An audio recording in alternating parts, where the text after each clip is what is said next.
Newfoundlanders who have the guts and the courage to create their own businesses and thereby create more jobs, we're going to sit around and wait for the Sheens and the Doyles to come down with their energy and their fast talk to create the jobs for us. And all you'll do is be a guy at some refinery smelling of gasoline.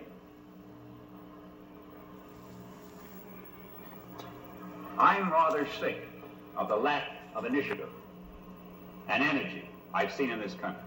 I have people come up to me and say, I'm not getting very good reception down here, Mr. Sterling. I say, that's great. What do you think I am, Santa Claus? If you're not getting reception, it's because your town can't support a station. I don't get government grants. I don't get government loans. I don't get government advertising. Because 50 years ago, the government passed a law that you had to put your ads in the daily papers. There wasn't any television in those days. So that's where the ads all go. $300,000 or $400,000 a year in the two daily papers, which you seldom see in most of the country. But 95 of you get television. But you don't see any ads on it. If you did, we could expand even more. Although I wouldn't want to have too many government ads, because then you're in danger of being intimidated, like I was with the Herald. 6 weeks after I got on the streets, because I pointed out that the government had refused the Americans' offer to pay Newfoundlanders equal wages. Instead, they betrayed us and let us be paid $1.25 an hour. And so we never had a middle class, because millions and millions of dollars that should have been paid to Newfoundlanders were never paid them. And I printed it. And as a result of it, the Commission government passed an order in council forbidding any advertising in the Sunday Herald. And for the entire life of the Commission government, I didn't get a cent. Not a nickel. Well, the hell with it. I did it anyway. Because I did it on circulation alone.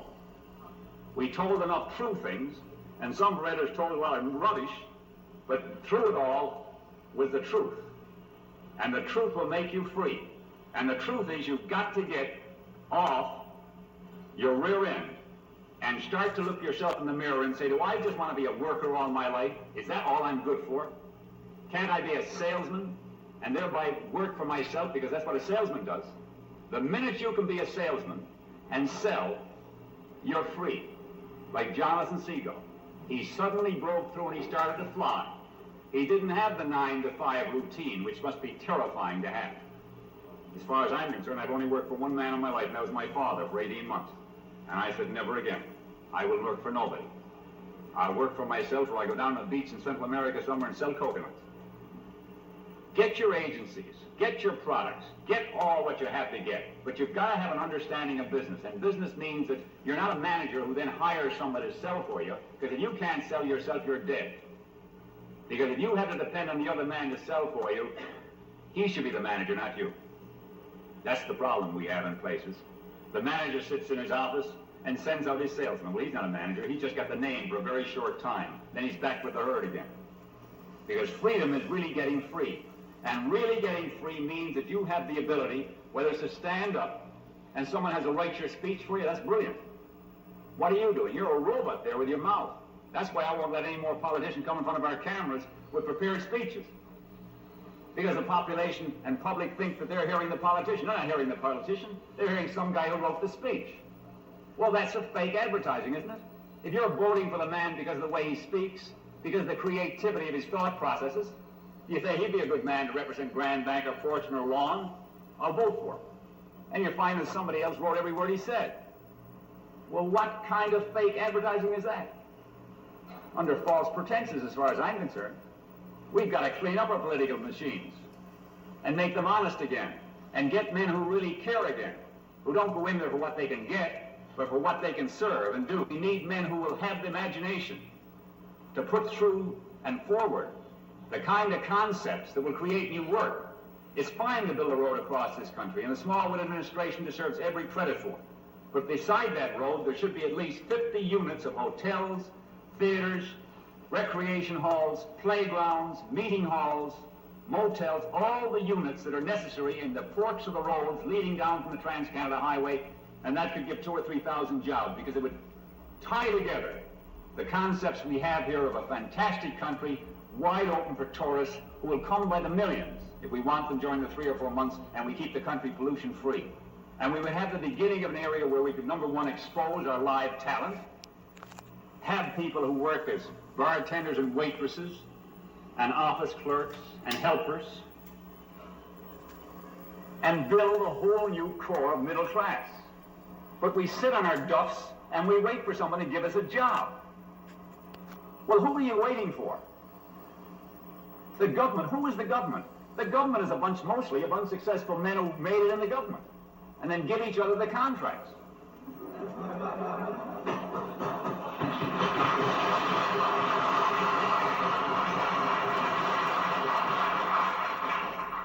Last week in Quebec, Mr. Barrasso admitted that he had formed, through his wife and his father-in-law and his brother-in-law, a company that in the last 12 months had only gotten $1 million worth of government business.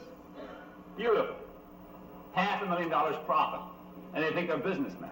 Well, that's a pretty big rip-off, isn't it? Well, it's happening everywhere. Not one single bit of the $290 million worth of contracts for the Olympic Games in Quebec in 1976 are out on tender. So you can sure there's going to be a 20% rip-off, which is $59 million, which isn't bad.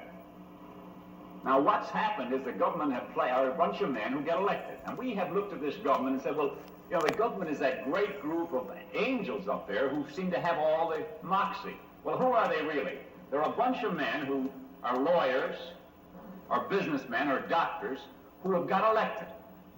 Now, we could take any 22 men in this room and say, you're the government. Now, what have we accomplished? Have we got a leader? Have we got creative thinkers?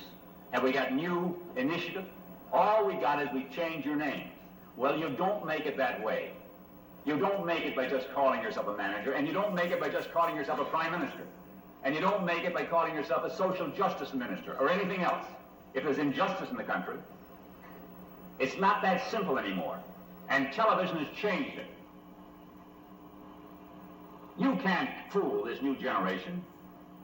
The under 30s, the acid heads who have dropped acid and had profound experiences, and then we're told that acid is a terrifying thing, which it certainly is, if it's not controlled as it should be. But it gave them insight. It's very strange, isn't it, if you read any of the books on these drugs, that millions of people had the same experience, a religious experience. They tried it with 100 ministers at Harvard University, 100 Protestant ministers. And 50 of those ministers came back and said we had the most profound religious experience in our lives. I watched a film at the Baltimore Institute where people who were dying under 25 of cancer, dying in terror because they were so young and they only had less than 3 and 4 weeks, all of them, to live. Young girls, most of them. And they ingested LSD.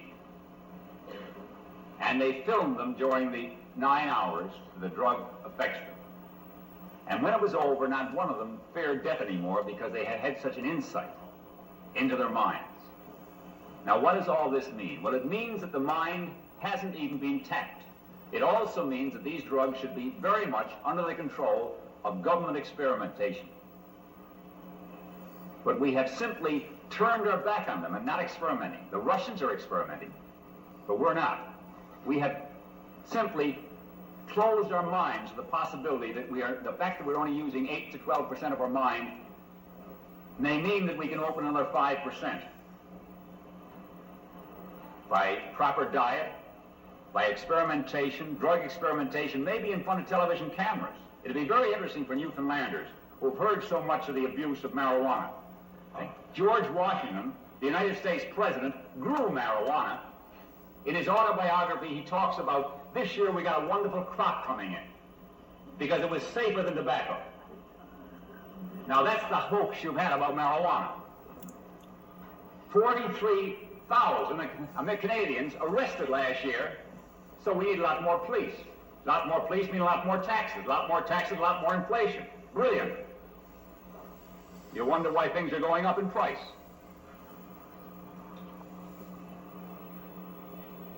Did you ever think about what caused inflation? Now, here's a subject that no one wants to talk about, particularly the politicians. They all blame the other guy.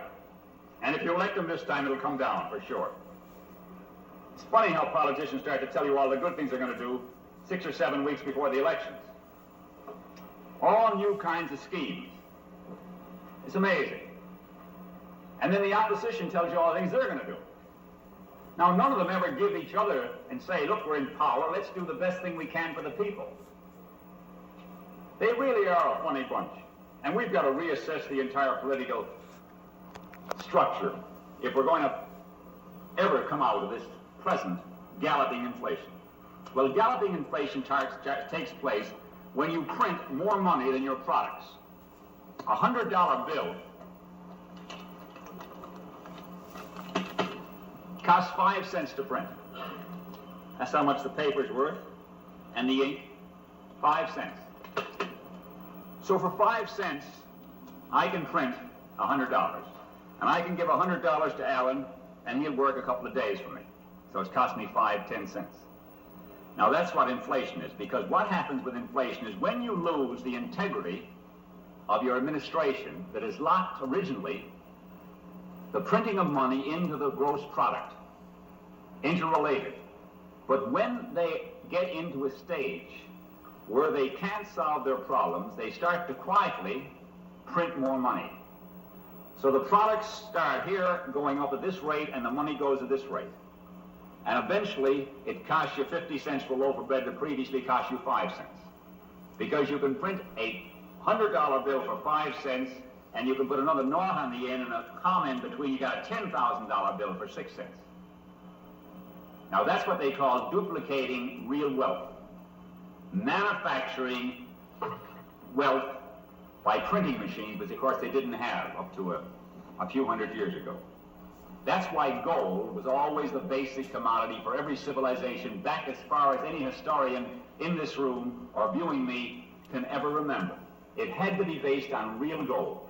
And the nations of the world, in Greece and Rome, when they got the gold mines, the kings of England, the kings of Spain, when they sent their ships and brought back the gold, that was the base for their economy, because they had some real thing that was accepted in exchange for goods. An ounce of gold given to a farmer for his wheat gives the farmer something he can go anywhere in the world and trade. But a paper bill of $10,000 given to the farmer is only good in that particular country if there's any faith in that money.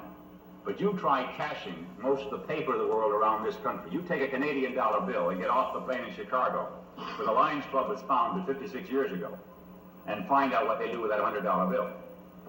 The taxi driver won't let you out of the cab, I'll tell you. Because we are starting to understand, just as the Arabs are, that paper money is no better than the integrity of the government printing it. And a government that will tap the phones of every world leader unknown to him while he's in the office, including Pierre Trudeau, was tapped when he was down in Washington. An attorney general who would sit in his office and plan how to break into the office of the opposition and get the CIA to listen in to telephone calls and get the lonely senator's girlfriend's name so they can blackmail the senators into voting properly. That's the kind of integrity that brought about Watergate. And that's the kind of integrity that this month printed another $30 billion worth of paper money. Now you wonder what's going to happen. Well, I'll tell you what's going to happen. And it's going to happen in the next 24 months. You're going to have a massive collapse of the economy in the United States. And that's why gold, sooner or later, has to come back as the basic trading unit, much against the arguments of the men who, at this particular moment in the Nixon administration, control the financial distribution of wealth. There's a great deal of dishonesty taking place right now, particularly among bank managers. I had a friend in Cuba who happened to be the director of the movie Waiting for Fidel, which is the movie we did with Joey when we went down to see Castro. It's going to be released in November. And he said to me, I went to buy gold, but the bank manager said I was unpatriotic. I was not showing enough faith in paper money, so I didn't buy it. I said, well, you just lost $6,000 because it just doubled today. Now, you better go back to that bank manager and beat the living hell out of him.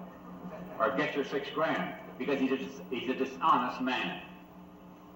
And a lot of bank managers are going to face this fact. They've told a lot of men and a lot of people not to buy gold. Well, if you don't buy gold, and you're sitting under your mattress, and a lot of Newfoundlanders who work in the basement and that have a lot of American money hidden away. There are little nest eggs all over this island, and a few of my friends included, and I'm saying it right now, that if you've got American money hidden in your house, and if you've got American money hidden anywhere, you better turn it in for Canadian money or buy gold, because one of these days you're going to wake up and find it's 1923 all over again in Germany, when the mark went from 1 in 4 to 176,000 in 4. Because they're going to have to devaluate sooner or later, at least 5 to 1, maybe 3 to 1. So if you got $1,000, you're going to end up with $333. Now that's going to happen. Nobody's telling you this. Nobody in our government that I know of knows what he's talking about as far as financial reforms are concerned. I have yet to meet a bank manager who knew what he was talking about. He came up as that's a pretty heavy statement, isn't it? I'll never get elected. But how do they come up? Well, they come up, they go in as a young man, and they get a job as a teller, and they work religiously 10 hours or 5 hours a day, and they reach 33 or 34, and they get made an assistant bank manager, because they know how to handle basic mathematical things. And finally they get made a manager, and they're sent to some small town, and they sit around and look at your hard, glint eyes when you ask for a loan.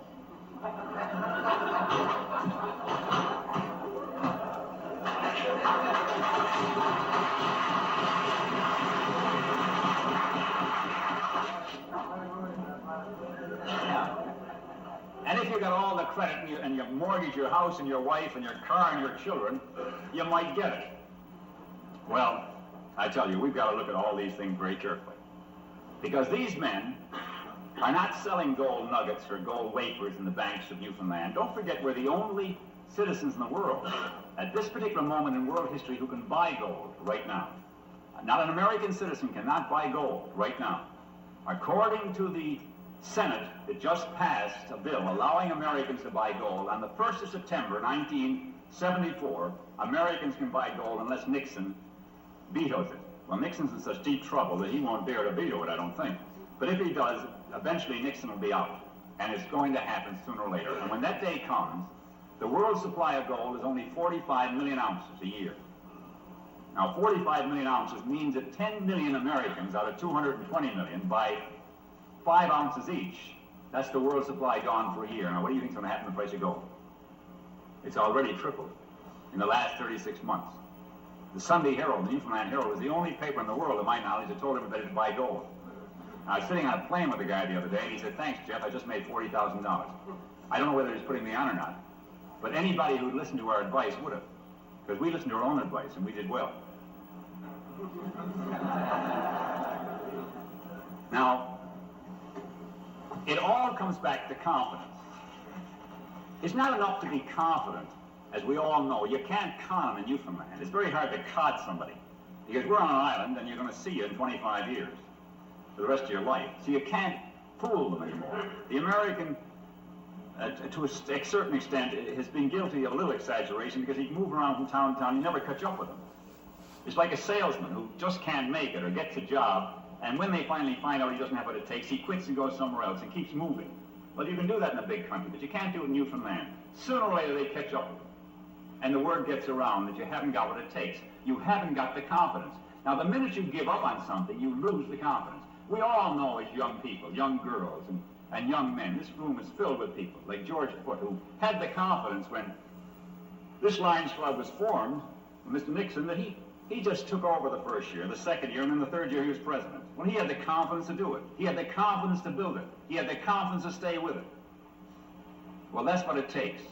Alan, I'm sure, has the confidence. He looks to me like 22. He blew my mind. He's 34.